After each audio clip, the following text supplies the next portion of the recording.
teman-teman Kabar Sejo, kali ini kita jumpa lagi di segmen Kabar Marginal. Saat ini kita bakal ngobrol bareng Mami Yulia bersama teman-teman transpuan di Kasihkan Mami Yuli. Di sini aku, Isti, bersama Mas Towi, dan di sini juga udah ada Mami Yuli. Kita langsung aja ya ke perkenalan Mami Yuli. Kita semua pengen kenalan dulu sama Mami,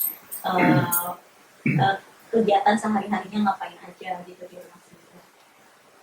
Baik, terima kasih. Perkenalkan, nama saya lengkap Yulianus Paul, tapi sekarang lebih tren dengan nama panggilan Mami Yuli. Saat ini saya sudah mencapai gelar doktor untuk komunitas transport sendiri, bahwa sebetulnya di Indonesia, dan dipercaya saat ini dari tahun 2005 itu menjadi ketua transport di Indonesia. Dan banyak kegiatan yang kita lakukan selain untuk internal komunitas di seluruh Indonesia, kami juga concern untuk isu-isu pemberdayaan perubahan perilaku untuk teman-teman transport lansia di Indonesia, yaitu kami mengadakan shelter atau rumah singgah di sini. Oke. Jadi teman-teman, Mami Yuli adalah satu-satunya transpuan yang udah mencapai gelar doktor ya, keren banget. Terus dari tahun 2005 ya, dari tahun 2005 sebagai ketua transpuan di Indonesia, berarti itu udah berapa tahun? 20 tahun. 20 tahun. Iya, ngalah. Iya, karena kita pikir bahwa Presiden Soeharto aja kalah. Karena sampai saat ini memang kita belum ada penggantinya, tapi kita mengharapkan kita juga sudah mengganti dari generasi. Boleh setback nggak Mang Yudi, bisa dikisahkan waktu kecilnya sampai kemudian pindah ke Jawa lalu sampai Jakarta gitu. Kenapa waktu kecil kemudian meninggalkan kampung halaman Mang Yudi? Sebenarnya sih pada dasarnya sih kalau kita cerita cukup panjang. Karena saya sendiri mobil latar belakang itu asli saya itu sebenarnya orang K itu Maluku Tenggara. Tapi kedua orang tua saya itu mereka dinas sebagai guru Katolik di pedalaman Asmat Papua. Jadi saya ini besar dan lahir di Asmat Papua. Karena pada waktu itu di sana itu sekitar tahun 60-an itu kan pemerintah juga belum masuk. Masih jajahan Belanda.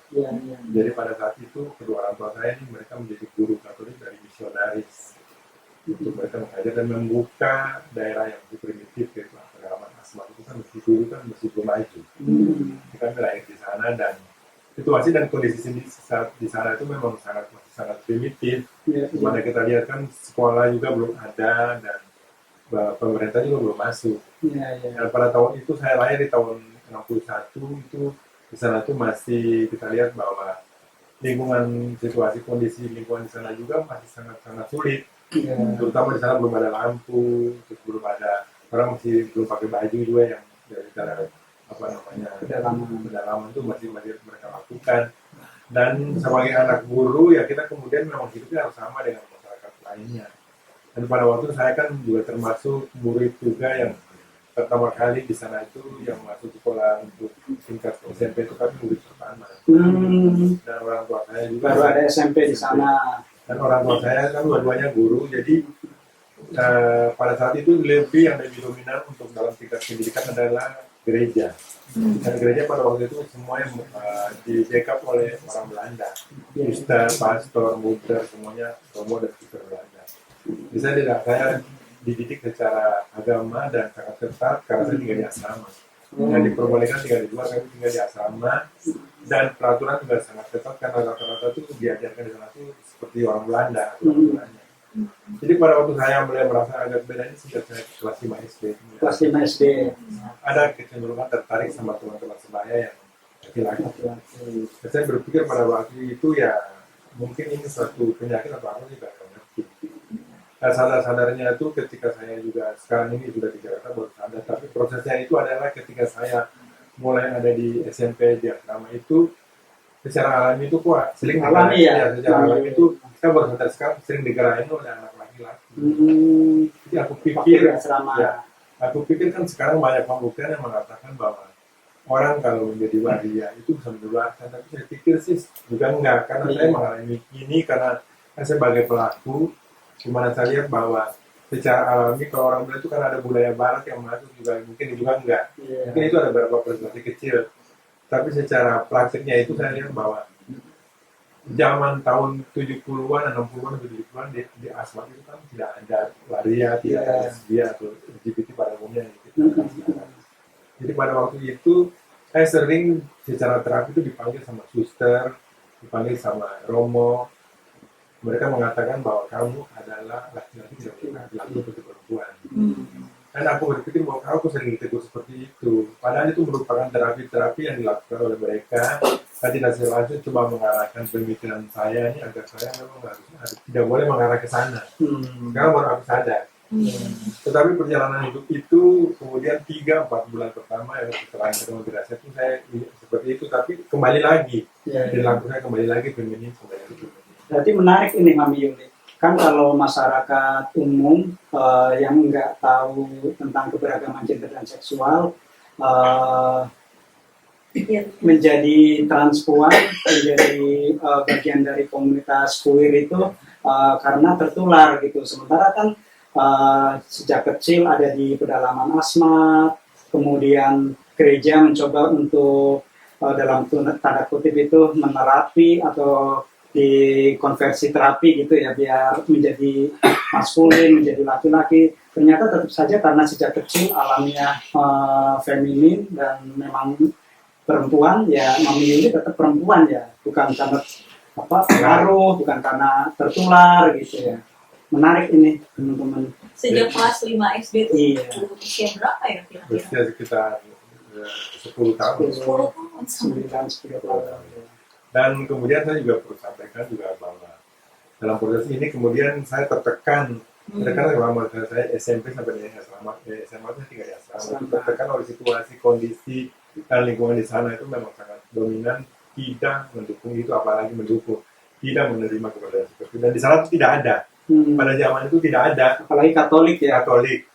Dan kemudian saya tuh merasa bahwa saya tersiksa. Tapi saya tidak bisa utarakan kepada publik atau kepada keluarga saya atau kepada masyarakat di sana bahwa saya seperti ini. Tapi saya baru menyadari sekarang ini, ketika di dalam kehidupan saya ini, saya baru bisa membayangkan pada waktu itu ibu saya kan seorang kepala sekolah. Tapi kalau ada pertandingan seperti tari-tarian atau main kasih, saya selalu disuruh ikut perempuan. Satu lagi, pada waktu di SMP itu kami muridnya cuma perempuannya cuma 3, yang lain 11, 12 itu laki-laki. Dan kalau saya paling latihan skor, selalu suster Belanda itu suruh gabung sama perempuan. Aku berpikir sekarang, iya ya, tapi dibilang nggak boleh, tapi ada hal-hal tertentu yang saya dilibatkan di situ.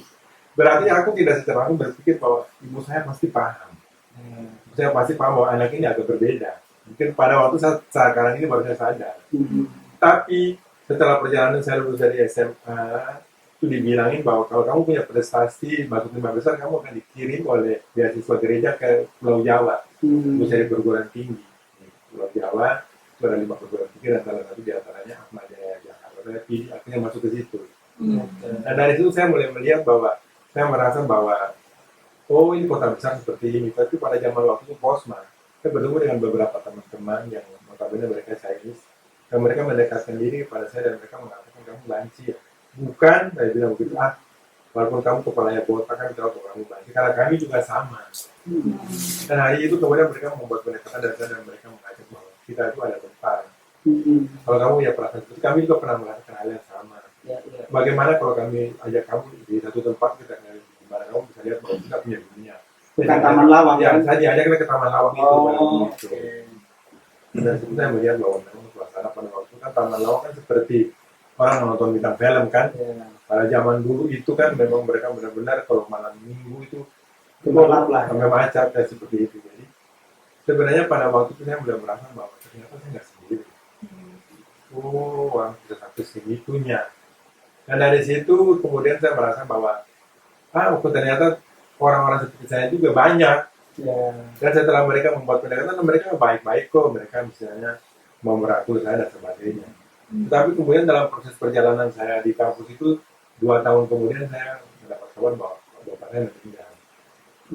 Kemudian saya mengalami Itu tahun berapa berarti? sekitar tahun Majaya ya. ya, sekitar tahun 80. Dan pada waktu itu kemudian saya merasa bahwa saya merasa kehilangan orang tua dan saya tidak lagi fokus untuk sekolah karena kan masalah biaya dan lain sebagainya. Akhirnya saya juga dapat gajinya dengan akhirnya saya putus sekolah. Saya putus Jadi sekolah. S1 itu belum Baru naik lulus tingkat ya? dua, baru naik tingkat dua. Hmm. Akhirnya saya ambil keputusan untuk saya berhenti dan karena prosesnya itu hubungan kita dengan keluarga juga sangat sulit karena kita tidak pakai handphone sekarang itu masih pakai sistem telegram. Ya, Telegram kirimnya ya. ya dikirim lewat seperti kabar lewat seperti itu. Akhirnya saya merasa bahwa aku lebih baik cari kehidupan saya sendiri. Makanya saya karena saya merantau ini sendiri, saya melihat bahwa kayak nyaman sih kumpul sama teman-teman di Taman Lawang sana. Ternyata saya coba datang ke sana dan saya merasa bahwa ternyata tidak semudah yang saya pikirkan bahwa di sana itu bukan saya nyaman tapi kemudian saya mendapat juga tidak langsung itu ada penekanan-penekanan dilakukan oleh teman-teman sendiri bahwa mereka masih ada perbedaan atau masih ada gap-gap yang terjadi di sana di mana kamu yang jelek nggak boleh di sini, kamu yang cantik boleh di sini. Keras juga ya kehidupannya ya. Akhirnya saya disuruh oleh beberapa orang di situ bahwa kamu tidak boleh di sini. Kamu ada tempat kamu tuh pasnya tuh di kereta api. Saya jadi disuruh kereta api. Dan dalam perjalanan itu saya lihat bahwa seperti ini kerasnya kehidupan.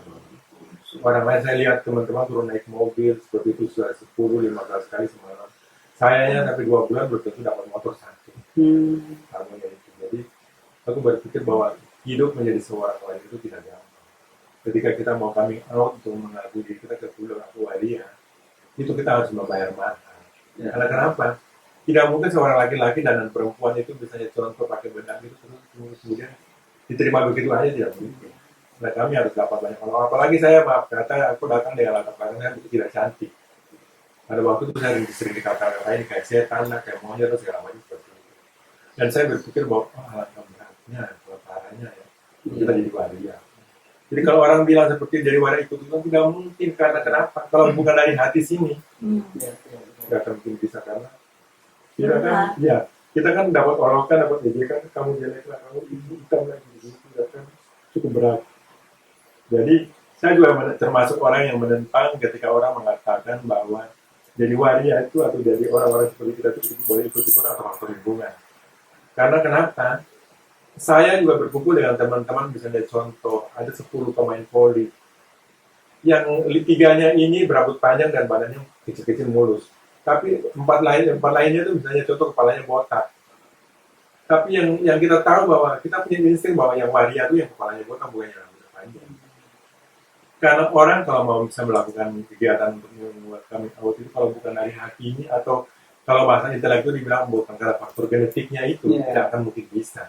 Karena kita mengalami satu istilahnya masa transisi atau masa coming out kita bisa mengakui diri kita seorang waria itu bukan hal yang gampang. Memang tubuhnya sejak kecil perempuan ya, jadi dipaksakan untuk diterapi dan sebagainya atau dari masyarakat kamu harus maskulin ya, tidak bisa memang tubuh Mami Yuli sejak kecil perempuan. Apalagi kita kan latar belakang saya itu dari orang seberang ya, orang timur, religius dan agama, dan saya 11 bersaudara itu semuanya keras-keras. Mereka kebanyakan kan tentara dan polisi. Bahkan saya sempat pernah waktu kedengaran kabar bahwa bapak saya, ibu saya meninggal, saya pernah dicari sama kakak kecuali Kapolsek itu di Papua Sorong, saya mau ditembak. Saya dibulin-bulin kepala dan dibawa pulang ke sana, tapi saya lari-lari. Karena ekspresinya Mami Yuli. Karena saya pikir bahwa saya ini merasa diri bahwa saya ini perempuan yang terperangkap dalam tubuh laki-laki. Tapi untuk bisa dia membuat satu pengakuan kepada keluarga terutama itu tidak merupakan hal yang mudah. Karena istilahnya budaya, adat, dan situasi dan kondisi sangat sulit. Saya akhirnya memilih untuk apapun terjadi, saya memilih untuk jadi waria. Resiko apapun aku pilih, udah deh. Mau mati ke, mau hidup ke, pokoknya aku mau bergabung dengan teman-teman seperti itu. Dan dari situ mulai berkita saya perjalanan hidup menjadi seorang waria, terutama yang bisa saya lakukan untuk bisa mengambil diri itu menjadi pelaku jalanan yang notabene maaf kata saya nggak laku, tapi saya lebih nyaman untuk seperti itu. Kalau pertama kali coming out ke keluarga itu bagaimana responnya dan sekarang apakah ada perubahan? Kalau perjalanan itu masih melalui proses yang panjang. Karena dengan budaya dan adat kami di sana itu, apalagi keluarga religius itu membuat sehingga saya lebih dari 25 tahun itu terpisah oleh keluarga. Dan sebenarnya sih saya juga perlu sampaikan kepada apa namanya, penonton atau kepada teman-teman lain bahwa sebenarnya dalam konteks ini kita itu apa namanya, sebenarnya saya itu punya satu perasaan di mana saya berpikir bahwa saya jadi waria ini bukan profesi saya untuk menjual diri, jalan untuk cari hidup. Tapi saya sendiri ini punya latar belakang di mana saya ingin mengejar kemanapun dalam diri saya ini punya perasaan seperti itu. Pertama, kedua, saya ingin sekali apa namanya, membuktikan bahwa menjadi waria sebenarnya itu apa. Menjadi waria itu endingnya itu seperti apa. Ternyata selama 20 tahun lebih saya hidup di jalan itu dengan notabene melihat bahwa gak gampang seperti itu kita menjawab pertanyaan. Kita mengalami stigma, pemukulan, pengusiran, pengejekan, macam yang kita hadapi setiap hari. Dan hampir semua teman-teman saya di jalan tuh yang mereka dapat itu penghinaan, cemoohan, belakang orang tuh menjadi mereka dan segala macam yang kita lihat bahwa kita tidak pernah mendapat satu perlindungan hukum secara sah. Di mana kita lihat bahwa sebenarnya sih kita ini warga negara bukan sih? Karena kenapa? Teman-teman kan kita lihat bahwa negara kita adalah negara hukum. Kita diatur dan dilindungi oleh Undang-Undang 45 adalah Pancasila. Di mana sila pertama sampai sila kelima itu ditulis dengan jelas. Bahwa itu telah dibuat secara profesional, bahwa semua sila-sila itu kemudian bisa mengakomodir kita semua sebagai warga negara. Tapi kenapa hak kita itu kemudian dilanggar? Dan ketika kita mengalami stigma, kita mengalami kekerasan, kita mengalami kemudian kita mengalami teman-teman kita mengalami dibunuh, terus teman-teman kita mengalami dibakar, hidup kita sebagai kita tidak pernah mendapat istilahnya keadilan. Ketika kita datang untuk meminta hak kita ke suatu pusat, selalu kita diusir dan dikatakan bahwa kita ini adalah orang-orang yang tidak terus membawa masuk dan sebagainya. Dan sebenarnya kita ingin menjadi pertanyaan saya pada waktu itu tuh, sangat sulit sih jadi waria, berat banget, tetapi hati kita tetap berontak. Dan selama 20 tahun lebih saya jalan tidak mendapat jawaban bahwa endingnya menjadi waria itu akan kena. Jadi akhirnya setelah saya sudah masuk usia 35 tahun, saya berpikir keluarga saya sudah jauh, mereka sudah memutuskan kalau kamu memilih menjadi waria berarti kamu bukan keluarga kami lagi. Makanya saya kemudian nekat, apapun terjadi pokoknya saya lakukan. Sedangkan saya ini kan perlu hidup, saya jual diri nggak laku. Tapi saya berpikir juga menyadari diri saya bahwa saya punya postur tubuh pada waktu itu kan gede, tinggi, seram deh. Kenapa saya nggak jadi gangster aja? Makanya saya mau coba mengubah perilaku saya itu dan kemudian membuat satu tindakan di mana setiap kali ada tamu rese atau teman-teman nggak dibayar, jadi nggak dibayar, saya selalu maju di depan. Lama-lama akhirnya saya menjadi satu kekuatan buat teman-teman untuk hidup perlindungan. Dan dari situ saya bisa pakai strategi saya itu untuk saya hidup. Tapi saya berpikir saya udah usia 35 tahun. Kalau aku masih tetap harus bertahan kecil, nanti tuanya kayak kalau di jalanan terus. Kalau di jalanan terus. Tapi siapa yang mau menolong saya? Semua famili saya malu. Jangankan keluarga, teman-teman sendiri juga kita nggak, kalau misalnya numpang teman-teman juga 3-4 hari udah diusir pergi. Ya, sebenarnya sih pada zaman waktu itu sebenarnya sih kalau dibilangin perlindungan dari pemerintah sendiri pada zaman itu belum, masalah intelektual itu nggak ada. Mereka lebih cenderung memikirkan tentang waria-waria itu dulu memang dilindungi oleh Gubernur Ali Sadikin. Tapi lebih cenderung mereka Ali Sadikin memperdayakan tentang entertain. Karena pada waktu itu kan waria sekolah belum ada. Jadi mereka cuma kecantikan, menari dan menyanyi seperti itu aja. Pada zaman waktu Ali Sadikin tuh memang komunitas waria di DKI Jakarta ini dilindungi dengan catatan mereka diberdayakan dengan kemampuan mereka untuk show, untuk segala macam itu hiburan itu dilakukan, tapi kesininya sudah tidak. Jadi aku berpikir bahwa zaman saya waktu itu kita ada batasannya, ada gapnya di mana kita lihat jangankan eksternal, internal kami aja itu masih ada batasan-batasan khusus. Pokoknya lebih utamakan orang yang mejengnya laku, yang cantik, yang bisa itu yang lebih diakomodir, sedangkan kami yang jelek-jelek ini kayaknya ditaruh di bagian belakang, termasuk saya seperti itu. Beratnya itu berlapis-lapis ya, buat transpuan, terutama teman-teman dari Indonesia Timur ya. Standar kecantikannya. Dan kemudian saya berpikir bahwa, aduh kalau aku bisa begini terus ya aku pasti bisa, tuanya aku sengsara. Akhirnya itu tadi, aku bertemu dengan salah seorang waria juga di Blok M. Dia itu kan tukang beca dan saya diajak ke rumahnya. diajak ke rumahnya. Sebelum diajak ke rumahnya, saya pikir di Taman Lawan saya nggak laku, saya kan pindah ke Blok. Dia bilang, kamu di Blok M aja, di sana banyak preman orang Ambon. Mungkin kamu bisa hidup di sana, kalau di sini kan susah karena kamu nggak laku, dia bilangnya begitu. Setelah itu saya bertemu dengan teman saya, salah satu waria, dan dia mengajak ke rumahnya dia. Ternyata dia itu kan bos beca, punya beca banyak gitu. Dan dia seorang Katolik, dan dialah yang mengajak saya untuk ke gereja. Mulanya saya menolak karena lebih dari 25 tahun saya merasa bahwa saya ini tidak pernah dapat satu istilahnya bisa dapat di mana Tuhan tidak menolong saya. Dan kenapa saya bicara seperti itu? Karena keluarga saya yang 10 lainnya itu mereka kan hidupnya baik. Kenapa kok saya bisa seperti ini? Dan saya sempat marah sama Tuhan bahwa kenapa Tuhan memberi saya kehidupan seperti ini. Dan setelah beberapa kali diajak ke gereja, saya juga nggak mau. Akhirnya diajak berkali-kali, akhirnya saya ikut. Pas waktu itu mau dekat Natal. Dan dibilang, hari ini ada pengakuan dosa, saya ikut. Kalau memang kamu mau supaya hidup baik, coba. Nanti saya ajak, dan saya kenalkan kepada Romo. Dan dari situ diajak ke gereja, dan sampai di gereja dia mengenalkan saya dengan Romo. Dan kemudian Romo dialog dengan saya, dan saya menceritakan bahwa saya waria. Romo, saya udah tahu, kamu nggak usah pakai ngomong juga, saya udah lihat kamu, pasti kamu waria. Terus kamu tujuannya apa? Saya kepingin berubah, Romo.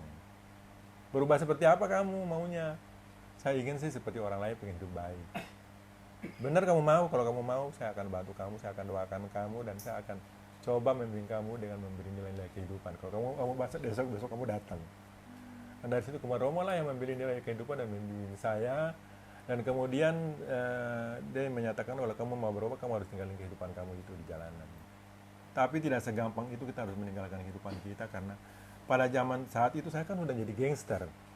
Jadi saya nggak jual diri lagi, tapi tas saya ini penuh dengan upeti rokok, upeti uang itu pasti datang. Dan saya bisa hidup. Dulu kan saya kontrakkan cuma 5.000 sebulan. Sekarang saya udah bisa kontrak sampai 17.000 sebulan. Itu udah peningkatan, dan pada zaman tahun 90 awal itu kan udah lumayan istilahnya. Dan pada waktu itu kemudian Romo terus mendorong saya untuk kemudian, kalau kamu aktif seperti itu, udah kamu tinggalin aja. Tapi saya nanti makan apa, Romo? Kamu bisanya apa? Kamu gunting rambutnya keliling. Tapi tidak segampang kita berbicara bahwa menggunting rambut ke kampung itu juga kemudian akan jadi satu istilahnya kegiatan putih. Kita juga dapat hinaan juga cukup banyak. Diikutin oleh anak kecil, bencong, kayak gitu juga. Dibully. Tapi ya, Di daerah mana? di daerah Cilandak. Cilandak. Dan pada waktu itu saya lakukan itu terus menerus, dan akhirnya ya Romo mengajak saya untuk kenal ketua lingkungan gereja, kemudian ikut dalam kegiatan KOR dan lain sebagainya. Akhirnya ternyata keluarga orang gereja itu mereka lebih terbuka dan mereka merangkul kami. Dan dari situ kemudian saya disuruh untuk terus mengikuti kegiatan-kegiatan yang ada di gereja. Dan dengan catatan mengurangi kegiatan-kegiatan hidup di jalan. Tapi untuk bisa melepaskan kedagangan itu juga tidak gampang. Saya butuh proses yang juga cukup panjang. Yang penting pada prinsipnya itu memang saya baru menyadari sekarang bahwa kita melakukan suatu perubahan itu mesti kita butuh mentor. Harus ada orang yang dituakan yang bisa mengingatkan kita terus menerus. Karena kenapa harus diingatkan terus? Karena kalau yang kita bilang bahwa kedagingan yang melekat dalam hati kita itu atau faktor genetik ini tidak akan bisa kita langsung aja untuk kita berubah itu. Ada kromosom dan sebagainya. Jadi faktor yang paling dominan menolong kita adalah mentor. Tapi kemudian mentor ini bisa melakukan itu juga dengan berkali-kali melakukan upaya-upaya. Selain dia melakukan terapi doa, dia juga memberi satu nilai-nilai kehidupan di mana kita harus mengenal bahwa kita ini siapa, bahwa kita punya sang pencipta. Itu juga merupakan faktor utama yang bisa menolong kita. Jadi ada diskusi dengan Romo akhirnya ya? Bukan diskusi lagi, tapi Romo merupakan orang yang benar-benar mempunyai andil besar untuk bisa melakukan perubahan kepada diri saya. Tetapi saya bilang kepada Romo begini, Romo, saya mau untuk bisa merubah perilaku hidup yang tidak lagi hidup di jalanan, menjual diri dan sebagainya. Tapi saya tidak bisa melepaskan teman-teman saya yang di jalanan ini, karena mereka ini butuh figur saya untuk menolong mereka ketika mereka sakit, ketika mereka mengalami istilah kekerasan itu. Mereka membutuhkan Itu saya. tahun berapa, Mami Yuli? Tahun 90-an. Itu udah punya kesadaran untuk melibatkan teman-teman, untuk membantu teman-teman. Mami Yuli sudah punya istilahnya, ada satu istilahnya keberanian untuk kemudian, jadi kayak kita punya feel untuk kemudian aku bisa cocok deh untuk bisa mengakomodir ini teman-teman dengan menolong mereka. Mereka gitu. Dan seperti itu kemudian saya dilihat oleh waktu itu organisasi Waria DKI Jakarta itu yang punya dulu yang dihibarkan ditangani oleh Gubernur Ali Sadikin tuh namanya, ketuanya itu namanya Mami Mirna, bahwa anak ini punya pengaruh cukup besar di jalanan. Jadi saya kemudian dilibatkan, kemudian diangkat sebagai ketua organisasi untuk wilayah Jakarta Selatan. Tapi menarik Mami Yuli. Awalnya kan terusir lah gitu karena banyak bully, karena banyak penolakan. Lalu ada orang Katolik yang mencoba merangkul dan itu bisa mengubah jalan hidup Mami Yuli menjadi lebih stabil, menjadi lebih tahu apa yang harus dilakukan sampai kemudian punya kekuatan untuk membantu teman-teman komunitas transpuan yang lainnya. Nah, ini kan yang jarang orang tahu ya. Kadang-kadang kan masyarakat kita tuh melihat bahwa transpuan itu musuhnya agama gitu. Ternyata enggak di Romo, di Katolik yang dari ceritanya Mami Yuli. Sebab sebenarnya sih kalau kita pikir sih, memang semua agama juga tidak menerima keberadaan kami. Karena kan juga dalam Undang-Undang Perkawinan Negara kita itu nomor 1 tahun 1974, itu kan menulis dengan jelas bahwa agama dan negara hanya mengaku laki dan perempuan.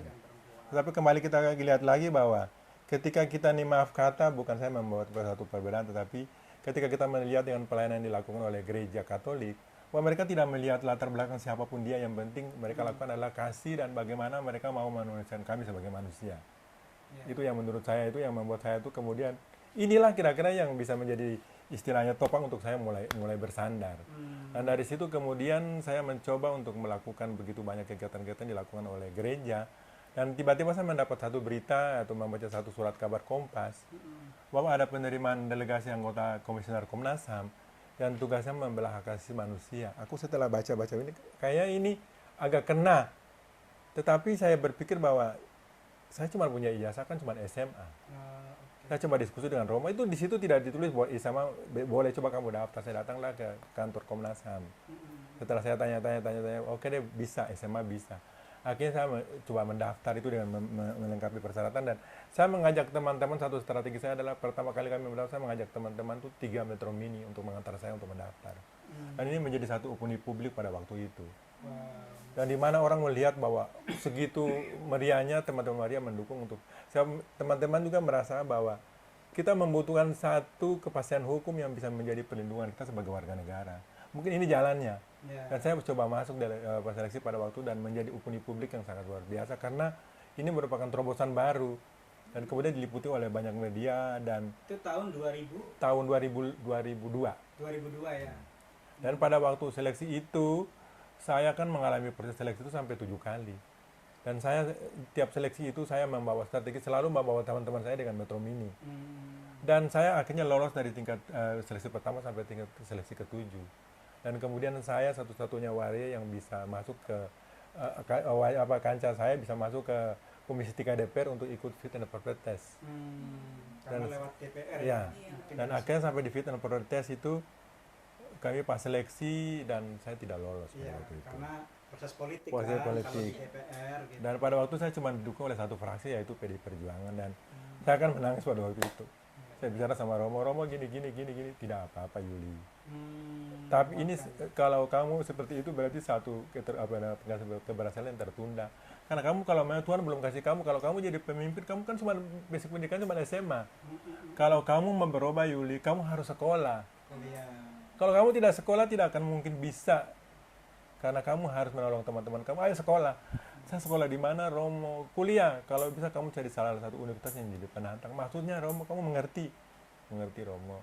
Oke, sebelum ke kuliah, Mami Yuli, penting juga mungkin publik biar mendapatkan inspirasi hubungan teman-teman transpuan dengan agama. Sejauh apa gereja Katolik pada saat itu melibatkan Mami Yuli? Apakah menjadi pengurus juga, terlibat jauh lebih dalam aktivitas-aktivitas gereja?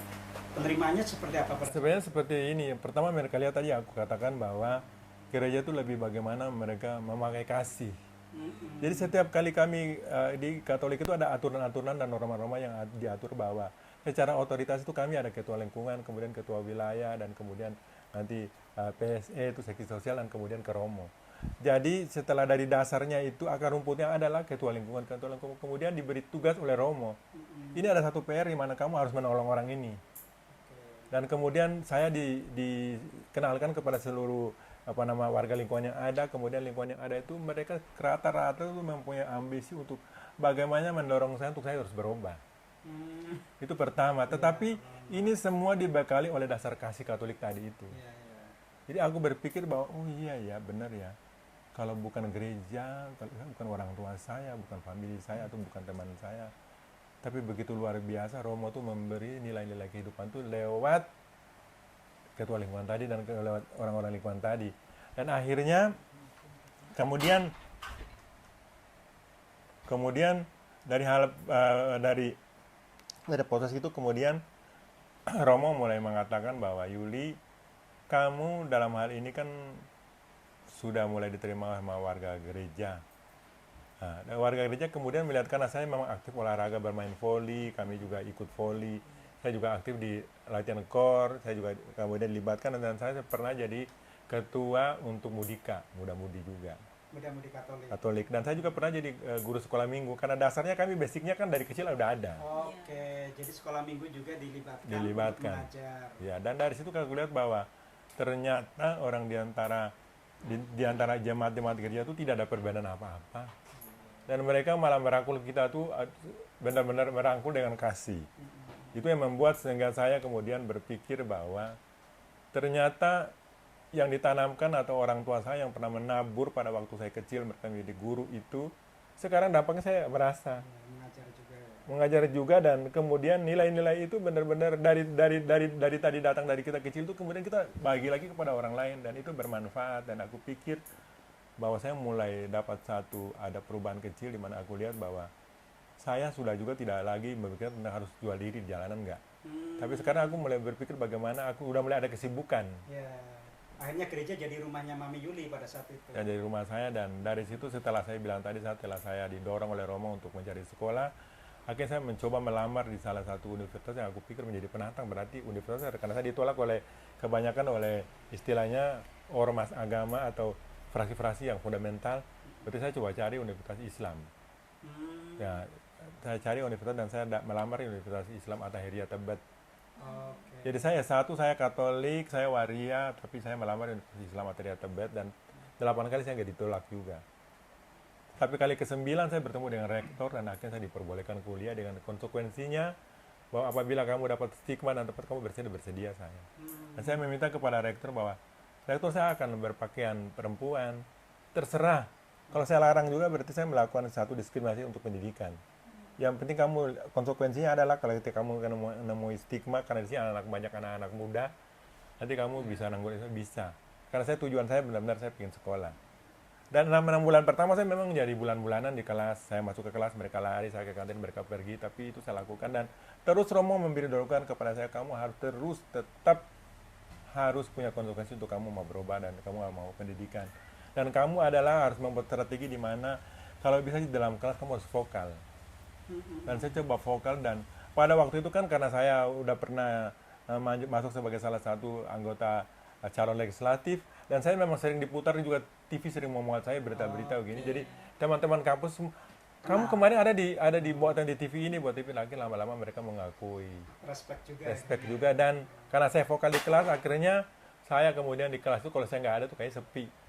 Dan setiap hari teman-teman saya dari istilahnya ya S1 itu kalau saya nggak datang mereka datang ke tempat saya. Kalau respon dosen-dosen itu gimana? Kalau respon dosen memang ada beberapa dosen juga yang memang agak fanatik. Tapi ada beberapa dosen juga yang dukung saya yang mereka memang benar-benar pro. Jadi aku pikir kembali lagi sih sebenarnya sih kalau orang bilang bahwa orang tidak semua orang tuh kita tidak suka sama waria, kita tidak suka sama LGBT. Tidak semua orang juga nggak suka dan tidak semua orang juga suka. Dan aku pikir sih sebenarnya sih kembali lagi kepada kita. Jadi ending terakhirnya itu setelah saya 3 tahun setengah saya kuliah di S1 dan saya kemudian dinyatakan lulus dan bisa wisuda. Saya juga bilang kepada pihak kampus bahwa saya akan pakai pakaian perempuan, pakai kebaya. Saya nekat aja sendiri. Pakai kebaya pada waktu itu dan itu ada bukti-bukti fotonya di sana. Dan pada waktu saya di wisuda itu dibilang bahwa akan hadir 50 alim ulama pada waktu wisuda ini dan saya juga ketakutan kalau nanti saya diserbu karena saya kan waria dan saya Katolik. Saya cuma bisa berdoa pada waktu itu bahwa Pada waktu itu berarti tahun berapa wisuda? tahun 2010. 2010. Oke. 2000 saya berdoa, Tuhan kalau saya dipermalukan berarti Tuhan juga malu, dan pas disebut nomornya sebelum itu teman saya perempuan, saya buka konde aja deh katanya, udah jangan, udah tanggung. Saya mau lepas konde saya kan saya ketakutan, Ya, ya. karena kan kumpul itu kan dari beberapa istilahnya apa namanya jurusan-jurusan kampus itu kan banyak, jadi yang datang pada waktu wisuda itu, dan ternyata pas waktu disebut nomor saya dikatakan bahwa nomor sekian adalah seorang transgender, dan kaget dan semua media masuk. Dan itu menjadi ramai karena akhirnya di stop oleh rektor bahwa sudah yang hukum karena hukum banyak, yang lain berhenti dulu biar kita maju. Dan setelah itu Berarti Mami Yuli ngambil fakultas hukum, Hukum, pada saat waktu itu. itu. Sejak awal memang sadar untuk ngambil hukum. dan dari situ mulailah kelihatan bahwa ada perubahan hidup. Karena saya sudah wisuda jadi sarjana hukum waria pertama yang berani coming out di publik, dan saya sudah mulai menjadi disoroti untuk jadi pembicara di sana sini, dan Sejak 2010. dan saya mulai ngumpulin duit dikit untuk beli tempat ini. Hmm. Dan kemudian itu perjalanan hidup begitu jalan, saya juga Bukannya harus di Cilandak dulu ya? ya Atau- di Cilandak dulu. Di Cilandak kan ngontrak. Di sini kan tempat sendiri. Oke. Dan saya sudah mulai jadi pembicara ke daerah-daerah di mana-mana gitu dengan satu nilai yang agak lumayan, ada nilai plusnya. Dan saya berpikir dari situ saya sudah bisa kumpulin duit dan udah tidak pikir lagi bahwa hidup di jalan. Dan mulai saat itu saya kan udah sering masuk keluar TV, termasuk berita. Kalau saya mulai mencari saya ke sini. Ya, ya. Jadi saya perlu sampaikan bahwa sebenarnya sih keluarga manapun pasti akan kecewa kalau anaknya menjadi seorang waria. Ibu manapun akan kecewa ketika tahu bahwa anaknya waria. Tetapi memang dimusuhi, tetapi karena mereka punya maksud bahwa mereka tidak mau bahwa karena notabene orang menganggap bahwa ketika menjadi waria itu pasti identik dengan pelacur jalanan, dengan pengamen. Tapi ketika seseorang ini bisa melakukan proses perubahan itu dan mempunyai prestasi dan ada hasil dan ada uangnya, akan diakui dengan sendirinya. Jadi saya juga perlu sampaikan kepada teman-teman lain, juga bukan hanya kepada waria, tetapi kepada orang masyarakat umum lain pun. Ketika kita hidup ini kita tidak mau di stigma oleh keluarga dan dibuat satu penolakan oleh keluarga atau masyarakat. Berat. Kita harus punya prestasi. Ketika kita punya prestasi dengan sendirinya nilai uang itu ada. Ketika nilai uang itu sudah ada, bagaimana kita mulai belajar untuk menjaga sikap. Karena hidup ini tidak bukan hanya prestasi dan duit aja. Ketika kita biasanya nggak jaga sikap, kita belajar untuk bagaimana kita bermasyarakat yang baik. Lama-lama juga orang akan mengaku itu. Buktinya sampai saat ini, saya tinggal di sini kan daerahnya kan daerah Depok. Ya. Yang saat ini orang tahu Depok bahwa itu, apalagi latar pernah kutubnya. wali kotanya PKS gitu. Tetapi ketika kita itu bisa membaur baik dan kita itu bisa pandai untuk membaca situasi dengan menunjukkan kepada membuktikan kepada masyarakat bahwa kami juga bisa belajar hidup yang baik, mereka juga akan mengaku itu. Dan dari saat itu kemudian keluarga saya mulai mengakui saya. Tetapi Romo terus berbicara kepada saya, Yuli tidak boleh berhenti sampai S1, lanjut lagi S2. Oke. Jadi yang dorong tidak cukup S1 bahkan S2 dan S3 itu Romo. Tetapi itu tadi dikuatkan dengan perkataan bahwa seperti ini, saya ada yang punya uang. Tuhan akan mengirimkan uang itu dengan sendirinya, jalan itu akan datang. Asal kamu mau dan kamu setia. Tapi itu memang terbukti gak gampang juga. Tahun 2010 setelah saya S1 selesai dan saya masuk S2, juga berpikir nanti uang dari mana. Tapi ya berjalan waktu dan tiba-tiba saya dipilih dan dipanggil oleh salah satu delegasi festival film internasional di Prancis, dan saya dipilih untuk Cannes Festival itu Cannes. Nah, jadi Cannes dokumenter itu kemudian saya terpilih untuk mewakili negara untuk ikut festival itu di Prancis selama 2 minggu.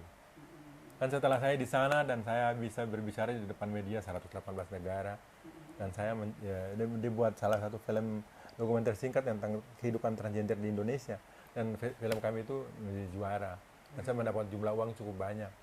Dan dari situ saya kembali dan saya bisa membayar kuliah S2 sampai selesai. Kata Romo, itu dari Cannes itu, dari Cannes S2 itu. sampai selesai. Dan kata Romo, jangan berhenti sampai sini, lanjut lagi S3. Itu Romo siapa sih, Pak Yuli? Romo Warjito. Boleh disebut ya? Ya boleh, Oh, Romo Warjito. Yang Dari Gereja gerejanya Status Stefanus di ke Cilandak, Cilandak. yang dekat Simatupang. Iya, dekat jalan tol itu. Iya, yang kelihatan. Dan itulah kelebihan tadi dari gereja Katolik bahwa mereka punya otoritas di mana setelah pergantian Romo tuh misalnya contoh 5 tahun dekade baru terlalu didelegasikan kepada Romo berikutnya lagi untuk harus terus mengakomodir teman-teman Tapi waria. hubungan dengan Romo Warjito masih Masih tetap sampai sekarang. tugasnya di mana? Sekarang dia lagi tugasnya di sekarang pindah ke Wamena. Wamena. Ya. Tapi juga di sana sama dengan teman-teman komunitas Ya, transpuan. dia selalu membicarakan bahwa saya ini apa namanya, kamu kenal Mami Yuli ya, tahu itu apa namanya bekas jemaat saya dan begini seperti itu. Dan mereka juga kemudian dia juga bukan hanya di Wamena karena mereka sekarang tugas pindah-pindah, kadang-kadang dia di Palembang di mana selalu komunitas waria dibuat pendekatan untuk Iya, jadi nggak semua komunitas agama, tokoh agama itu memusuhi transpuan ya. Tapi juga ternyata ada seperti Romo Warjito atau romo-romo yang sekarang melibatkan teman-teman panti. Kalau selain menguatkan Mami Yuli sebagai transgender, apakah Romo juga memberi pemahaman gitu kepada jemaatnya gitu? sebenarnya sih itu salah satu bagian dari yang dilakukan oleh apa namanya kebijakan-kebijakan dari gereja, di mana kan pertama dasar mereka sebagai gereja Katolik adalah kasih. Ketika implementasi dilakukan kepada misalnya contoh, kita hanya harus berkhotbah aja, kapan bisa membuat perubahan kepada jemaat kita? Jadi harus ada beberapa strategi, salah satu diantaranya mereka lebih cenderung, apalagi Bapak Paus kita Fransiskus itu dalam satu kebijakan dia secara dunia internasional bahwa orang-orang minoritas LGBT ini harus dirangkul sebagai manusia.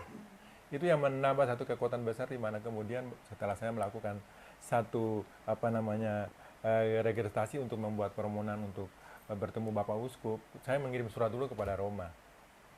Romo kita menganjurkan kepada kita untuk membuat surat kepada Roma dan Roma mendelegasikan kepada Bapak Uskup Jakarta dan kami dipanggil oleh katedral dan kemudian ditangani secara detail untuk mengakomodir teman-teman lansia. Romo Suharyo pada saat itu. Dan saat ini Romo itu namanya dia Romo Andang.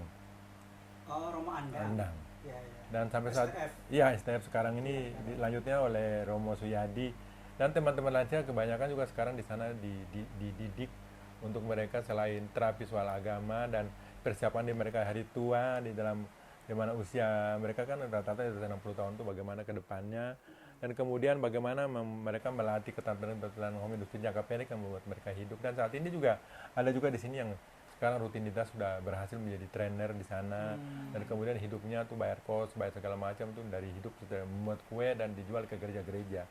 Jadi saya pikir sih sebenarnya upaya yang dilakukan oleh gereja sendiri di mana mereka coba memberi banyak informasi karena otoritas gereja itu biasanya misalnya di Jakarta itu Bapak Uskup.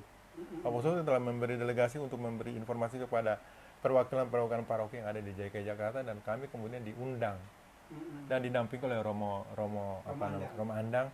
Dia membuka wacana-wacana kepada banyak gereja, jemaat-jemaat tentang mereka ini harus diperhatikan sebagai manusia. Dan puji Tuhan dengan adanya kegiatan seperti itu dan hampir semua gereja di Jakarta sudah pernah mengunjungi kami di sini dan coba berdialog dengan kami dan nilai plus adalah kami juga membuka satu wacana baru di gereja-gereja bahwa banyak sekali jemaat-jemaat gereja yang punya anak juga sama seperti kita, cuman mereka tidak berani terbuka. Setelah mereka tahu bahwa kami membuka satu wacana ini, berarti mereka melihat bahwa tidak boleh dikucilkan anak kita ini, tapi mereka juga bisa menjadi anak yang jauh lebih baik daripada anak-anak yang lain. Dan saya juga menganjurkan kepada mereka bahwa harus diperhatikan dan harus diakomodir dan dijadikan sebagai teman, dijadikan sebagai saudara, agar mereka tidak lari seperti kami ini. Karena kami ditekan oleh keluarga dan kita lari karena tidak ada banyak kenyamanan. Ya. Dan ketika mereka ini difokus untuk didik, pasti mereka akan jadi orang yang lebih pandai dan lebih cerdas karena orang-orang yang menjadi seperti kita ini pasti punya indera keenam yang lebih tajam daripada orang biasa. Itu yang harus dilakukan karena aku pikir bahwa ketika ini terjadi karena hampir 99,9% teman-teman kami yang ada di 5 kota besar ini ada urban area karena lari karena ada kekerasan dari keluarga. Jadi aku pikir sih sebenarnya sih mungkin ini bisa terjadi karena tidak semua warga negara Indonesia atau penduduk Indonesia yang tidak kemudian menerima keberadaan kami ini karena mereka tidak mengerti atau tidak paham tentang isu gender itu. Jadi isu gender ini perlu sekali ketahui bahwa ini semuanya kita juga tidak mau. Makanya aku sering bilang kalau ibu saya tahu kalau aku akan lahir sebagai seorang waria, mungkin aku udah dimatiin dari bayi. Dan saya juga nggak mau lahir sebagai seorang waria. Tapi kalau udah kehendak seperti itu, bagaimana tugas kita bersama-sama, bagaimana kita berpikir untuk kemudian bersama-sama mendorong agar ada satu perubahan perilaku yang bisa dilakukan oleh siapapun juga ketika dia punya anak seperti ini, untuk dia anak ini harus maju dan positif. Tapi karena kalau didorong ini terus dengan kekerasan terjadi, itu akan lari, mereka akan pergi untuk mencari jati dirinya, dan seperti kami yang lari di kota-kota besar, dan sehingga banyak yang kemudian terperangkap untuk hidup di jalanan sebagai PSK karena mereka butuh makan. Iya. Tapi ketika dari hulunya udah diperbaiki, saya rasa juga tidak ada persoalan. Ya, jadi pesan dari Mami Yuli itu dari diskusi ini, kalau misalnya keluarga menerima, gereja menerima, atau komunitas-komunitas agama juga menerima, sebetulnya mereka teman-teman transpan itu nggak perlu ke jalanan, nggak perlu ngamen, nggak perlu jadi pekerja seks gitu ya, dengan aktivitas-aktivitas yang dilakukan teman-teman di sini di rumah singgah, itu kan sebetulnya penerimaan gereja yang sangat baik ya. Nah, boleh mulai lompat Mami Yuli, bagaimana cerita rumah singgah ini bisa ada, semangat apa yang menjadikan Mami Yuli itu membuat panti atau rumah singgah ini gitu. Ya, dengan berjalan waktu kan akhirnya di tahun 2002 itu ada kegiatan rutinitas di dalam internal komunitas waria, itu ada perlombaan Porseni Waria se-Indonesia. Porseni berarti pekan olahraga dan seni. Itu dilakukan adalah turnamen bola voli dan pemilihan Ratu Waria. Dan pada waktu itu kegiatan tahun 2002 itu kemudian dibuat satu kegiatan besar, di mana waktu itu kan terjadi juga pemblokiran waktu kita di Utara Bumi Wiyata sini di Depok. Jadi pembuatan itu pada waktu itu, di mana secara ini juga pada waktu itu terjadi penembakan untuk 3 orang waria di Jakarta Barat. Karena pada waktu ada perampokan di dekat hotel Orchid gitu, kalau nggak salah. Terus pas waria lari, dikira waria pelakunya, ditembak tuh 3 waria meninggal. Dan pada waktu itu kami sedang melakukan kegiatan Porseni, dan dipikir bahwa kegiatan secara nasional, karena hadir kurang lebih 28 provinsi, kok kegiatan ini secara nasional udah ada, tapi kepengurusan secara nasional itu tidak ada. Akhirnya dibuatlah pemilihan untuk Ketua Waria Indonesia. Enggak, waktu itu kan mereka ada 20 calon peserta dari semua provinsi. Saya akan calon ke 21. Karena kebetulan kan yang punya ekonomi mapan itu kan juga banyak. Seperti itu, akhirnya nggak tahu bagaimana caranya, akhirnya saya yang terpilih. Terpilih dengan notabene pada waktu itu saya tidak punya kemampuan misalnya intelektual seperti udah pinter banget, atau misalnya udah punya rumah atau punya uang banyak kayak juga. Cuma saya punya kemauan keras. Mungkin orang lihat karena saya selalu membuat banyak kegiatan-kegiatan yang membuat gebrakan-gebrakan, makanya banyak yang lebih cenderung untuk kalau bisa dia didorong aja untuk jadi ketua. Dan itu juga ya, Mami, ya? waktu itu saya baru udah kuliah S1. Oh, udah ya? Ya udah kuliah, tapi mereka pikir bahwa pasti kedepannya bisa. Mulai sering muncul di TV soalnya.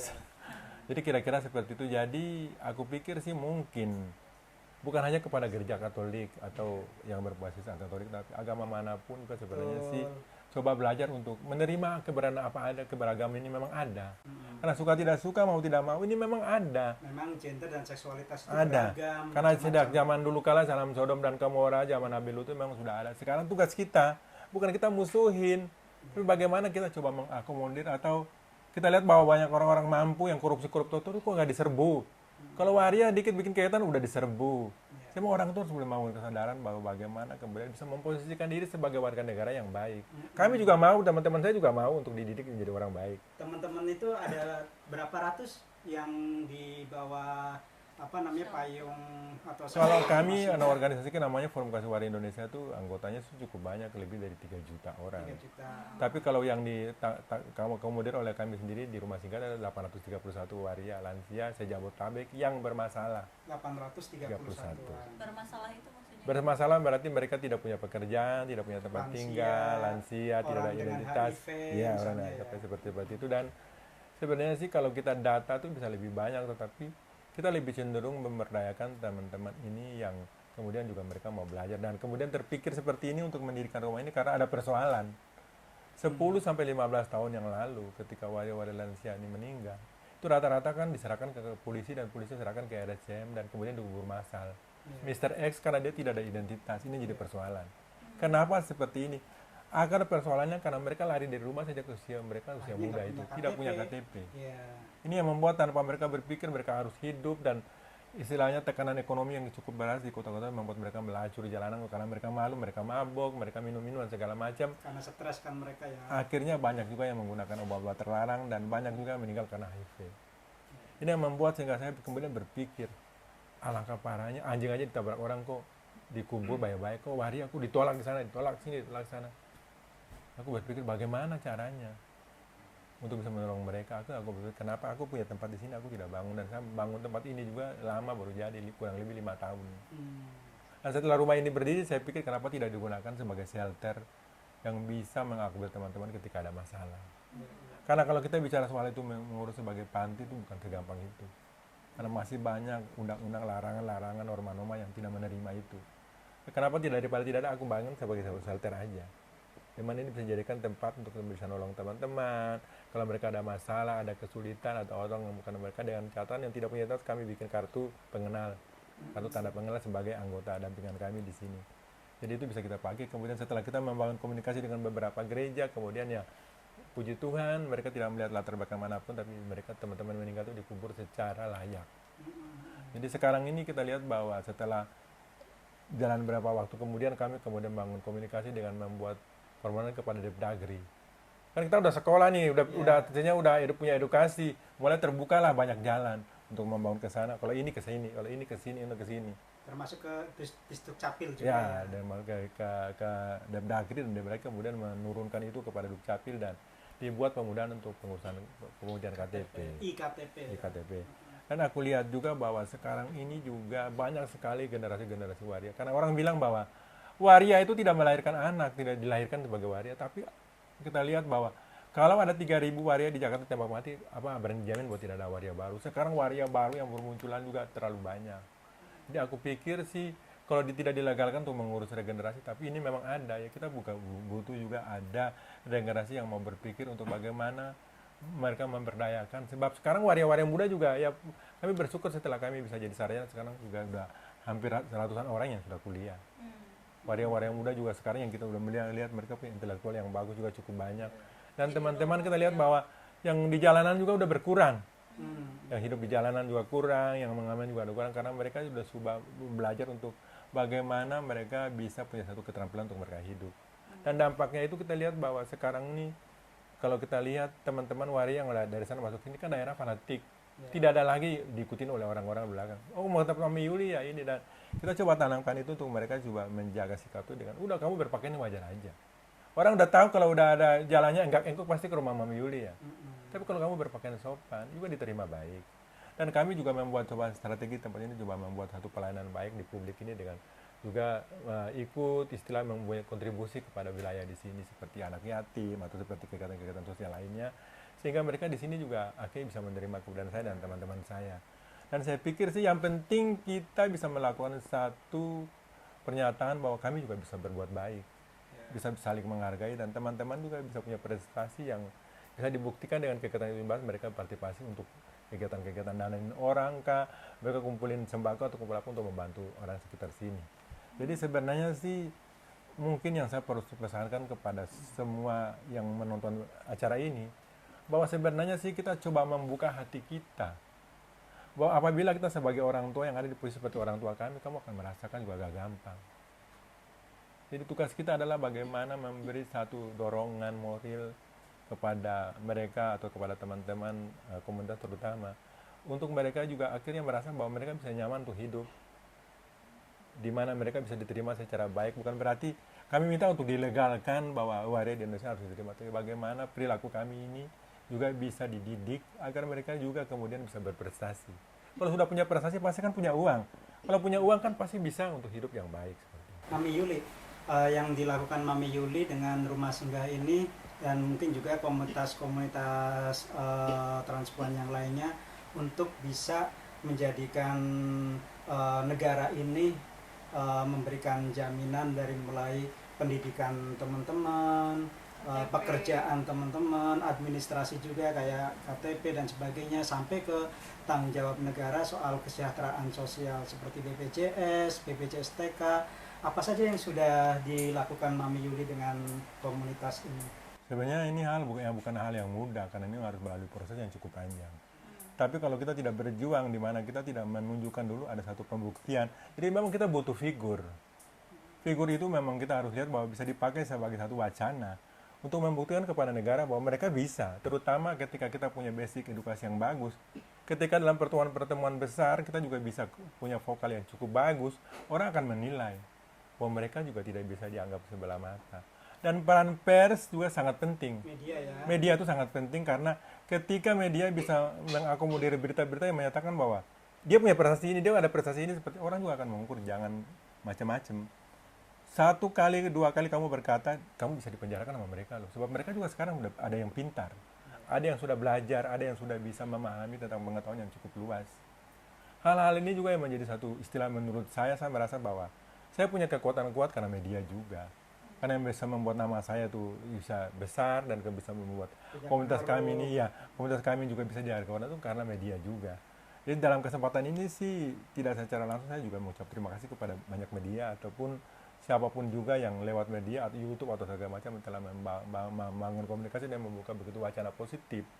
Karena sebenarnya sih bukan hanya saya mungkin yang berani tampil di publik, ini mungkin baru saya, tapi sebenarnya sih banyak juga prestasi dari teman-teman komunitas waria lain yang mereka jadi direktur, mereka jadi pengusaha yang tidak berani coming out.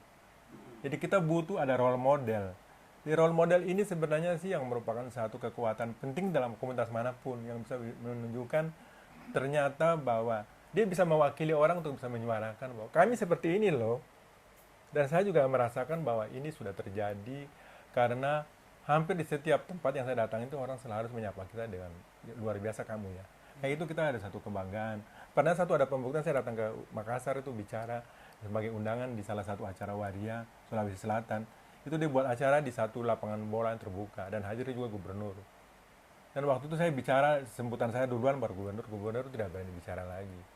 Karena apa yang saya sampaikan sudah disampaikan oleh Mami Yuli. Jadi saya pikir kamu orang hebat, saya bilang juga bukan hebat. Ini bisa terjadi karena apa yang saya alami, pengalaman Dana, dan saya asah ini dalam satu pendidikan. Itu bisa mengawinkan sehingga saya bisa seperti ini. Jadi aku pikir sih teman-teman waria itu sebenarnya sih yang punya kelebihan itu banyak banget. Mereka ini juga sebenarnya semuanya punya kemampuan. Karena kalau kita tandingin, coba potong rambut perempuan lawan orang asli lawan kalah, fashion kalah. Tapi mereka tidak dapat kesempatan di ruang publik. Jadi aku sih berharap bahwa ini juga mungkin tidak segampang itu karena kita harus melalui proses panjang. Dan aku pikir bahwa sekarang tugas teman-teman kami adalah bagaimana kamu belajar secara profesional. Karena bukan hanya edukasi yang bisa membuat kamu itu berubah, tapi kalau kamu punya keterampilan yang sangat luar biasa itu akan menjadi satu modal. Kalau kamu tinggal, ya. Mami Yuli, balik lagi ke tanggung jawab negara.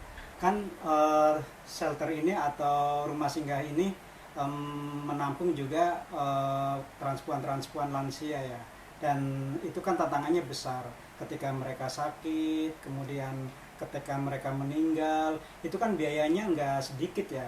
Itu yang dilakukan teman-teman rumah singgah Mami Yuli itu agar mereka dipastikan di rumah sakit juga dijamin, kemudian ketika meninggal dimakamkan juga mereka punya ada dana yang dari negara juga bisa yang BPJS TK itu ya. Bisa diceritakan nggak tantangan-tantangan rumah singgah? Sebenarnya sih kembali lagi kepada diri kita.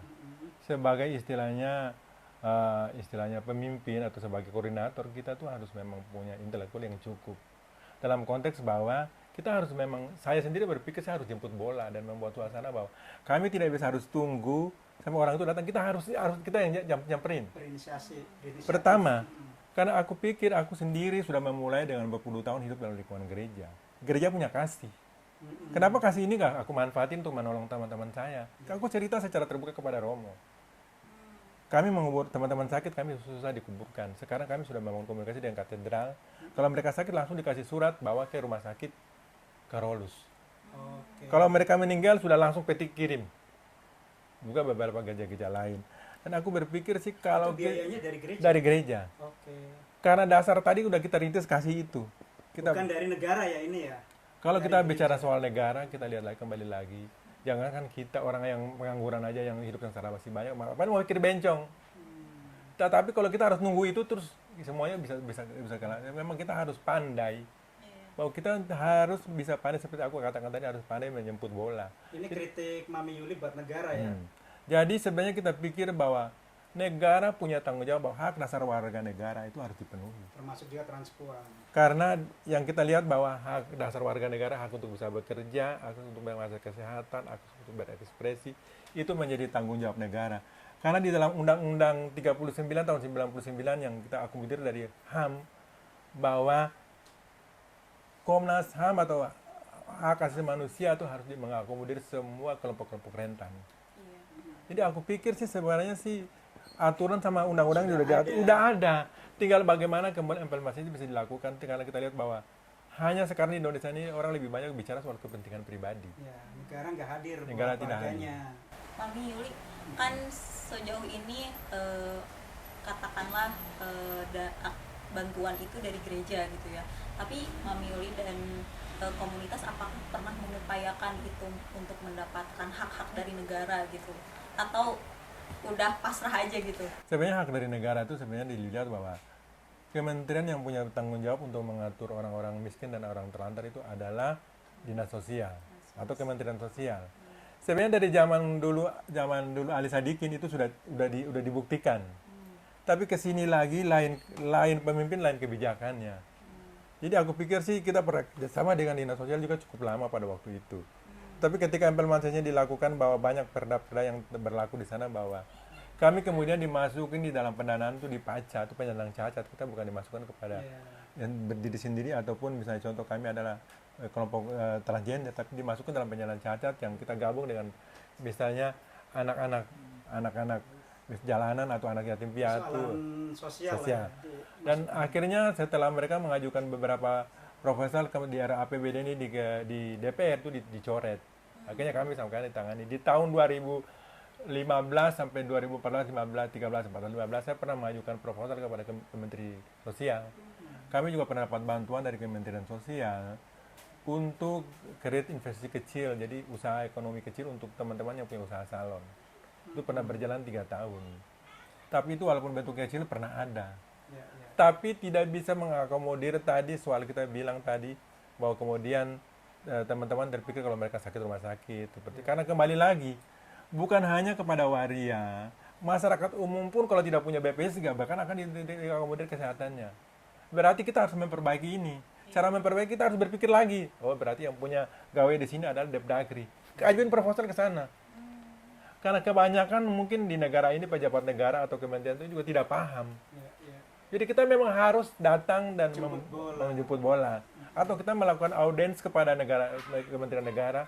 Maupun sebab saya ada rencana bahwa kita punya Bapak Presiden adalah Bapak nomor 1 negara. Kita harus membuat proposal untuk kita audiens.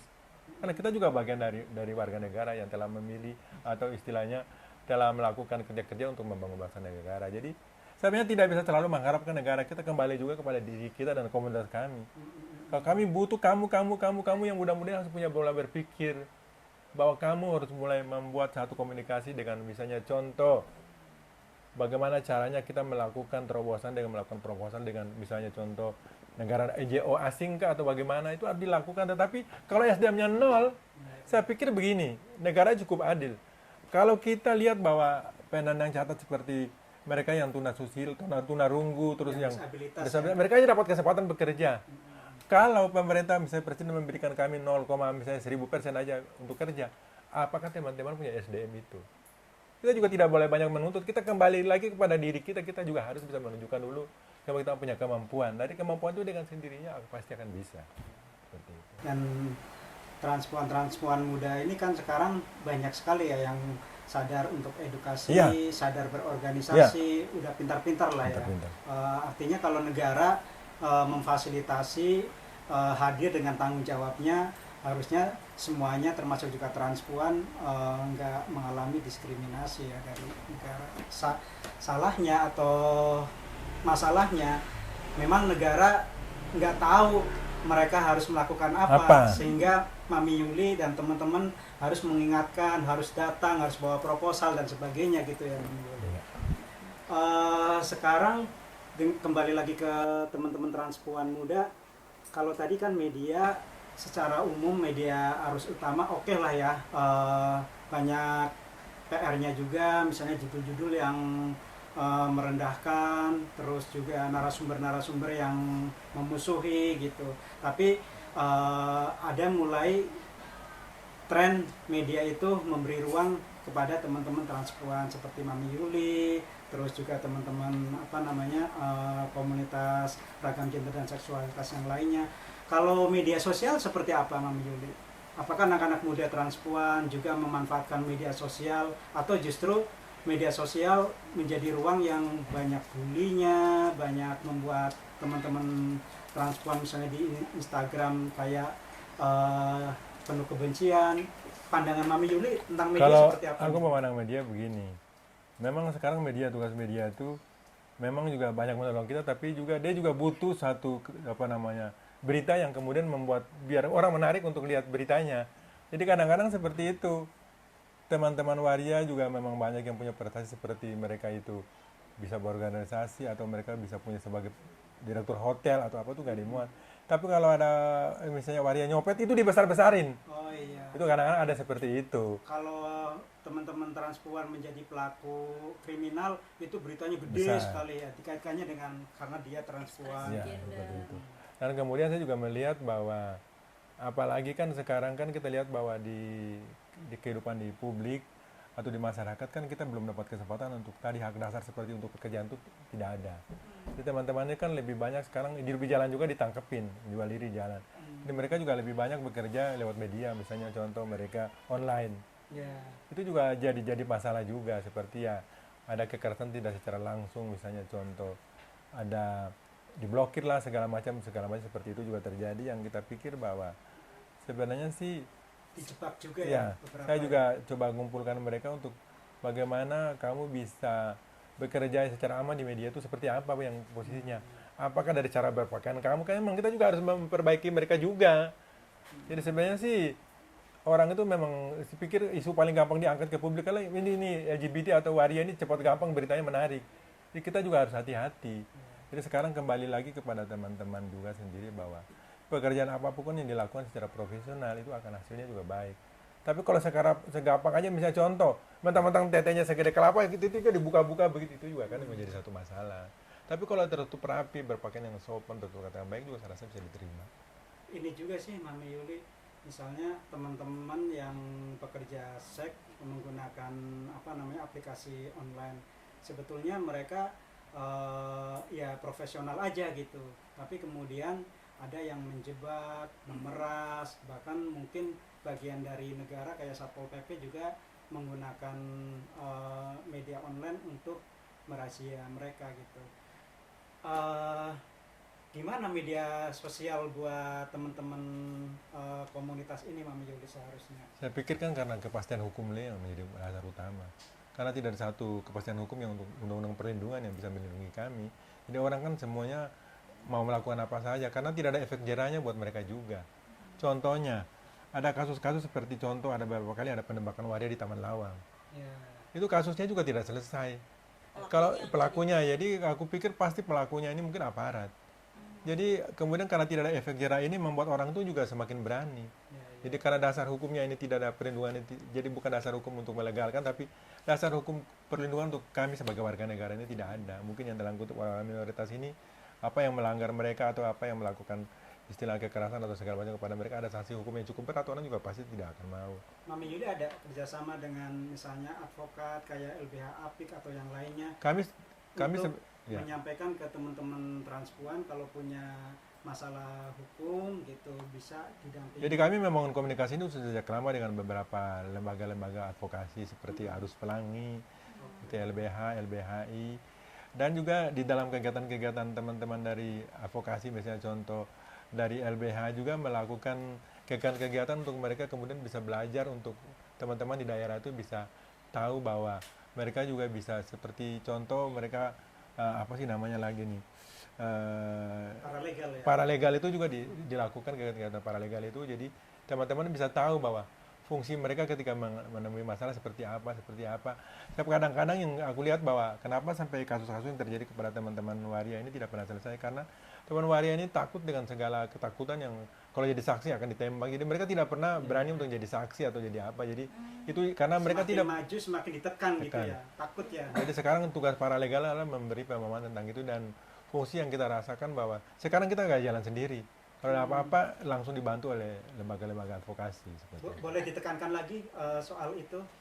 Kalau aku pikir sih memang dalam konteks ini sih bagaimana kita meminta kepada para legal atau kepada lembaga-lembaga yang concern dengan isu advokasi untuk lebih memperhatikan, untuk bukan hanya kepada kami tapi semua kelompok-kelompok minoritas di seluruh Indonesia, untuk kemudian bisa memberi pemahaman kepada mereka bahwa mereka punya hak ketika mereka mengalami persoalan harus kemana, ketika mereka seperti ini harus seperti apa. Itu harus diberi pemahaman kepada mereka, sebab mereka ini tabu, kalau digertak sedikit udah ketakutan.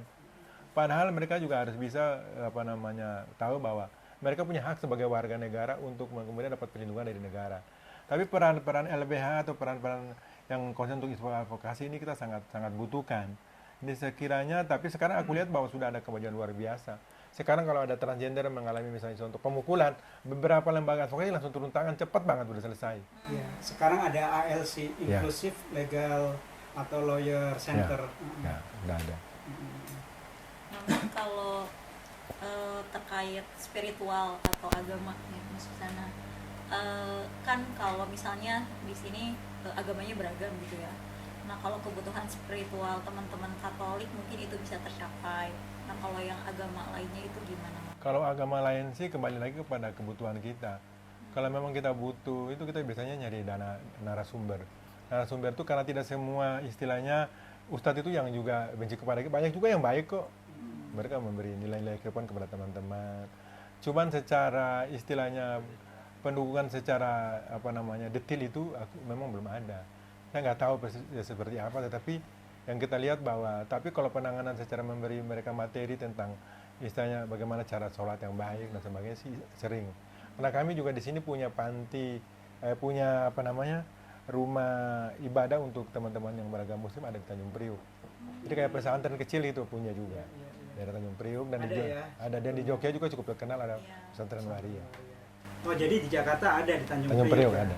Ini penting buat teman-teman transpuan yang nggak tahu bagaimana ingin ke masjid, bagaimana ingin ke musola biar ibadahnya juga khusus. Sebenarnya di Jakarta ada mungkin bisa menghubungi Mami Yuli yang ada di Tanjung Priuk ya. Sebenarnya sih kembali lagi kepada teman-teman yang Muslim. Sebenarnya memang itu tadi teman-teman juga harus bisa menyadari, jangan selalu menyalahkan orang lain. Tapi bagaimana kita bisa menjaga sikap. Kalau kita memang ke masjid kan tidak boleh memakai, misalnya contoh kita laki-laki ngapain pakai mukena. Tapi kalau berpenampilan yang baik, sopan, kamu di situ pergi pakai kopiah yang sesuai dengan aturan juga saya rasa diterima. Tapi kadang-kadang memang teman-teman waria yang sangat feminim ini kan kadang-kadang kan bingung. Jadi orang melihat itu tingkahnya udah aneh, jadi orang menjadi risih. Jadi kembali lagi kepada teman-teman juga harus bisa menjaga. Kalau kita nggak nyaman itu ya nggak usah. Tapi kalau di Priuk ya, ada bebas. ruangnya ya, Ruangnya. bebas ya. Jadi kalau mau ekspresinya pakai jilbab, Ya. dengan mukona. Ya, kalau di situ sih aku kembali lagi sebab aku kan ranahnya kan agak beda. Jadi saya nggak tahu persis, tapi saya pikir sih semuanya itu kembali lagi kepada bagaimana kemudian kita cara beribadah. Ya, kalau kita nyaman seperti itu silakan aja. Sebab yang nanggung kamu jawab dengan Tuhan kan bukan orang lain, kamu sendiri. Itu kan hubungan dengan Tuhan, siapapun tidak bisa melarang. Tapi karena lihat situasi dan kondisi juga teman-teman harus bisa menyesuaikan itu. Jadi ada tokoh agama Muslim di Priuk yang mengakomodir itu. Ya. Oke, ini kabar baik ya, karena jarang yang tahu bagaimana teman-teman transpuan yang ingin ekspresi keagamaannya. Mereka punya kusidaan sendiri, kayak Irabana sendiri itu ada di grupnya. Kalau ustadz-ustadz yang dipanggil ke sini juga sering gitu ya untuk memenuhi, misalnya mereka pengen lagi pengen dengar khutbah atau gimana, itu suka aja gitu. Suka, tapi cuman kita tidak ada rutinitas, jadi sesempatnya aja. Kalau kelihatannya itu mau dekat bulan puasa atau baru kita panggil. Tidak rutinitas. Kalau kami yang dari kami ini hampir rutinitas setiap minggu. Seperti itu. Senang sih diskusi dengan Mami Yuli karena sebetulnya ternyata ya agama tidak selalu menakutkan, terutama buat teman-teman komunitas ragam gender dan seksual, minoritas gender dan seksual itu kan biasanya punya anggapan bahwa agama itu selalu memusuhi mereka. Tapi dengan diskusi dengan Mami Yuli, baik di Katolik, di Islam, termasuk juga di gereja Protestan, itu ada ruang-ruang sendiri buat teman-teman yang di sanalah menjadi ruang aman, menjadi ruang yang ramah buat teman-teman gitu. Malah yang menarik dari kisah Mami Yuli itu tokoh agama yang merangkul gitu ya. Mami Yuli yang awalnya dari jalanan kemudian punya kehidupan yang lebih baik, bahkan kuliah sampai doktor, itu pengaruh dari agama gitu, karena dari dukungan gereja. dari romo-romo di gereja. Menarik banget.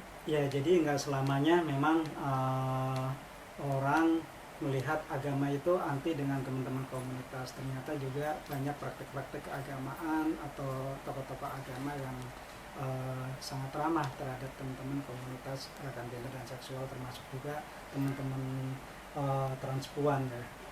Kalau ini kan tadi Mbak Yuli bilang kalau panti ini untuk teman-teman transpuan yang tanda kutip bermasalah gitu. Gimana sih tantangan mengelola panti ini gitu? Sebenarnya kalau dibilang soal tantangan sih emang banyak banget. Tapi kalau kita bicara pakai otak, mungkin kita pikir bahwa emosi kita pasti akan, tapi kita bicara pakai hati. Kalau pakai hati itu kan hitungannya nggak ada. Yang penting kan mencintai pekerjaan itu dulu. Karena tidak semua orang bisa terpanggil untuk bisa melakukan pekerjaan ini. Karena kalau ibarat peribahasa bilang seperti ini, kalau rumah sakit jiwa kan orang gila kan ada rumah sakit jiwa. Kalau banci kan rumah sakit bancinya kan nggak ada. Karena kembali kepada kita. Rumah sakit kita adalah bagaimana kita jiwa ini kita melakukan pelayanan itu dari hati. Jadi aku pikir sih sebenarnya sih kembali lagi bahwa kalau kita lihat persoalan itu bertubi-tubi, karena kita mesti lihat bahwa mereka butuh makan, yang tua-tua itu sakit segala macam itu pasti akan habis. Tapi kalau kita punya istilahnya hati kita mencintai mereka, pasti kita akan ada solusi bahwa yang penting kita yakin dulu bahwa kita punya kasih, kita pasti Tuhan, kita yakin sama Tuhan, pasti akan ada aja jalannya untuk menolong kita. Ada jalannya itu selain salon, selain dari gereja Katolik, apakah juga ada sedikit-sedikit dari pemerintah daerah, dinsos atau yang lainnya? Kalau dari pemerintah daerah seperti saya sampaikan pada tadi dulu iya, kemudian dari Kementerian Sosial beberapa sekarang nggak ada. Tapi ya kembali lagi tugas kita ya seperti kita tidak boleh selalu harus menggantung kepada orang. Kembali lagi kalau kita itu sudah diasah dengan edukasi sama pengalaman itu yang cukup, kita akan matang. Bagaimana strategi kita ini untuk kemudian bisa mengimbangi itu. Kita membutuhkan seperti apa teman-teman untuk bisa membangun satu komunikasi baik dengan siapapun juga. Kalau kita udah seperti ini, sekarang tugas saya menyetir aja teman-teman lain. Kalau kamu kesini, kamu ke sono, kamu ke sono, kamu ke sono. Nanti kalau mengalami kesulitan, aku baru maju. Tugas saya adalah membangun istilah hubungan baik untuk kemudian bagaimana persoalan ini bisa terjadi, bisa ini. Ada orang meninggal sini, kamu berangkat, nanti aku dari sini. Aku menentur dari belakang. Jadi mereka juga bisa tahu bahwa tugas mereka menjadi seorang istilahnya pelayan orang untuk kasih itu seperti apa. Jadi memang kita butuh proses hidup ini dengan satu kenyataan dan kita bekerja dulu dari hati dulu. Kalau kita bekerja itu pakai emosi, harus pakai ini, pakai karena makanya aku selalu bilang kepada siapapun juga yang selalu datang ke tempat ini bahwa kami ini memang juga butuh uluran tangan. Karena mungkin kita membutuhkan misalnya contoh harus ada sedikit bekal yang dikasih buat rumah singgah karena apa? Kami membutuhkan itu untuk operasional. Karena kita tidak punya istilahnya ya donatur yang tetap dan kami juga mengharapkan tuh dari ya orang yang belas kasih, dari orang yang punya hati aja. Karena kita pikir bahwa siapa sih yang di negara kita nih yang mau memberi dukungan kepada orang-orang seperti kita. Karena di luar juga banyak yang susah kok. Tapi kalau kita tidak memulai itu dengan menunjukkan bahwa kami ini ada, orang juga pasti tidak akan tahu seperti itu. Oke, Keren diskusinya. Mbak Yuli itu orang yang mengangkat orang-orang yang diskriminasi keluarga, paling rentan. Maksudnya tuh kelompok yang multi minoritas gitu. Sekarang harapan buat keluarga-keluarga yang mempunyai anak atau anggota keluarga yang transpuan atau masyarakat, tetangga-tetangga, ke pemirsa Kabar Sejuk, apa yang ingin disampaikan pesan Mami Yuli ke masyarakat? Kalau saya sih berharap seperti ini. Mungkin yang paling penting adalah kita juga harus ikut memikirkan bahwa kita ini kan bagian dari masyarakat, bagian dari manusia. Yang satu saat kan tujuan kita tuh kalau kita mempunyai harta yang banyak itu tidak akan dibawa mati.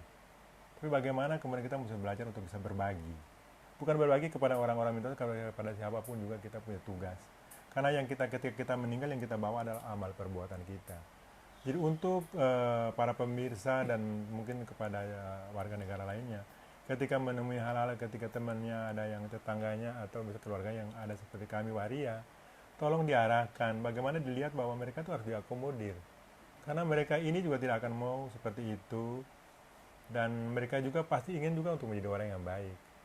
Jadi contoh saya sendiri juga yang sekarang ini juga bisa membuktikan bahwa proses yang saya alami itu juga berangkat itu dari bawah.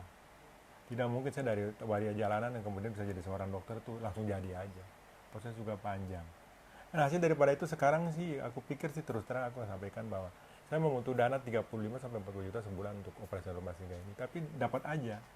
Itu kenapa? Karena proses perjuangan kita yang kita lakukan berpuluh tahun sudah kita tanamkan. Jadi aku minta kepada semua pemirsa di seluruh Indonesia atau juga kepada teman-teman waria, jangan pernah ada kata terlambat. Karena edukasi itu tidak memikirkan orang itu umur berapa. Nah sekarang udah 60 tahun baru jadi dokter. Keren. Karena kita pikir bahwa usia muda itu tidak akan menjamin kalau dia juga cuma lulusan SD. Tapi kembali lagi kepada individu, kita mau nggak? Kalau kita mau untuk bisa itu pasti bisa. Saya juga dulu gak berpikir seperti ini, misalnya contoh. Aku tidak berpikir bahwa saya bisa keliling dunia.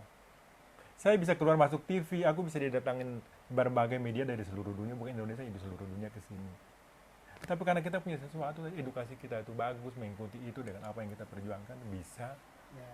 Jadi aku harapkan bahwa jangan dilihat orang itu karena aku sekarang itu karena dia itu tukang sampah, atau dia itu istilahnya pengamen jalanan, atau dia itu pelacur jalanan. Kita nggak tahu 10 sampai 15 tahun kemudian akan jadi apa. Saya dulu begitu orang lihat itu pelacur jalanan, maaf kata yang nggak laku di Taman Lawang, iya. Di rel kereta api yang duduk nggak laku-laku.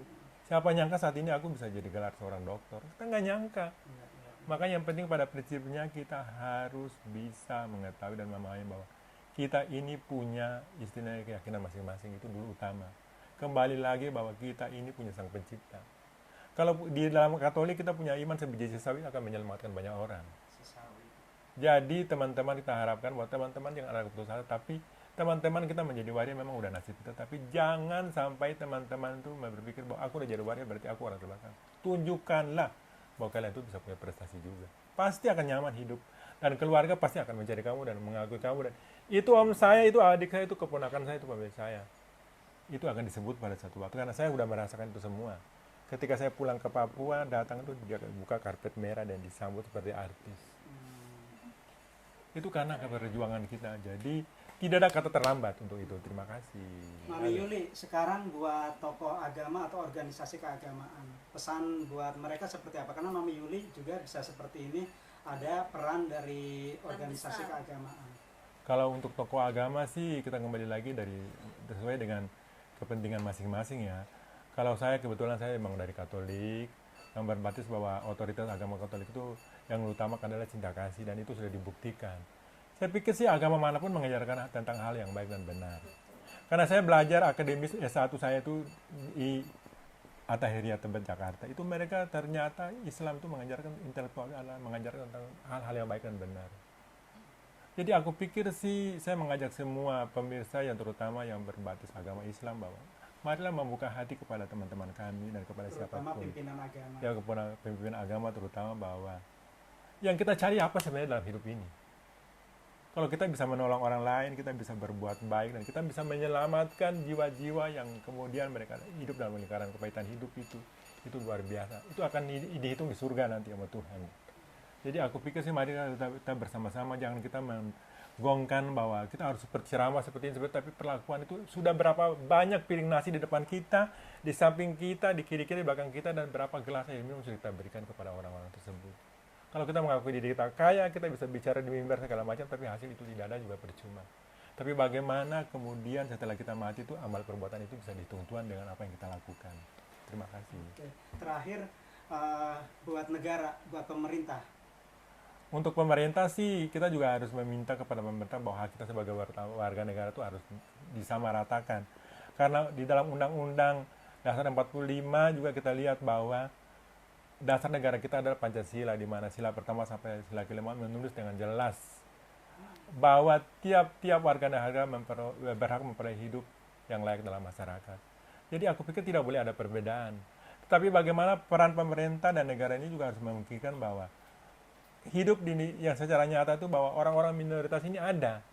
Dan bagaimana kemudian negara harus memberi peran juga bahwa pemerintah harus melakukan sistem affirmative action. Yang artinya bahwa orang-orang yang bisa mewakili untuk mengurus itu harus orang-orang yang mengerti. Jangan selalu ada perwakilan terus yang duduk di dalamnya. Sebab aku lihat bahwa di DPR itu atau dimanapun juga di Komnas HAM pun, sekalipun Komnas HAM hanya terwakilan terus dan itu tidak sampai. Padahal yang perlu diurus adalah orang-orang minoritas ini harus ada orang yang mengerti. Yang mengalami sehingga dia tahu bahwa persoalan ini yang harus dibahas seperti apa.